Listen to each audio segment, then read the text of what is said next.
And so you pose the question of, really, what are we doing? And are these trends reflective of the numbers that you mentioned? And I can tell you that the facts on the ground are significantly more than that, because there are many of such activities going on which are not even within the purview of these state institutions. What we need to do is to put the responsibility clearly or solely where it should be.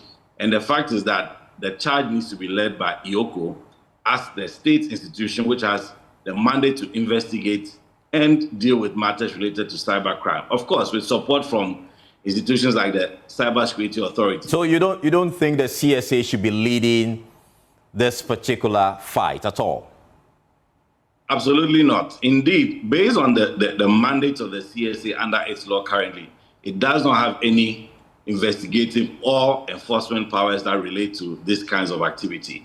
What it does is that it has the mandate to deal with protection of computers, computer systems, and computer networks. It is not an investigative body. It's not a security agency. In fact, you know that the CSA... But some would also argue that the IOCO, for instance, doesn't have the technical expertise to actually go into computers to, look into these matters. Well, the IOCO Act from 2010 gives them the mandate to deal with issues related to crime in the cyberspace.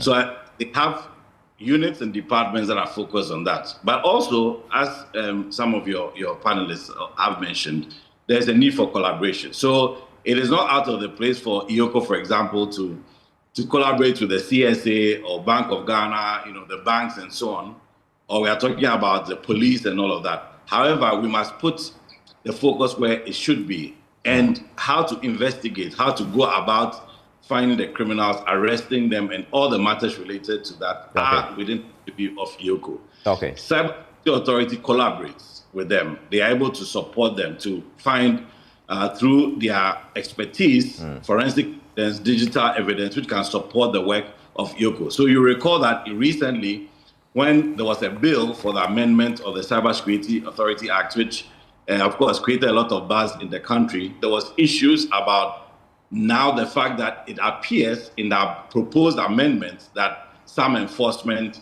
or investigative powers were now going to be allocated to the CSA. And myself and several others within the space have raised issues about that. Because once you begin to place the Cybersecurity Authority in the scope of security agency, then obviously even where it sits becomes problematic, because currently is under, Communications Ministry and Digital Innovation, whereas the Interior and Defense as well.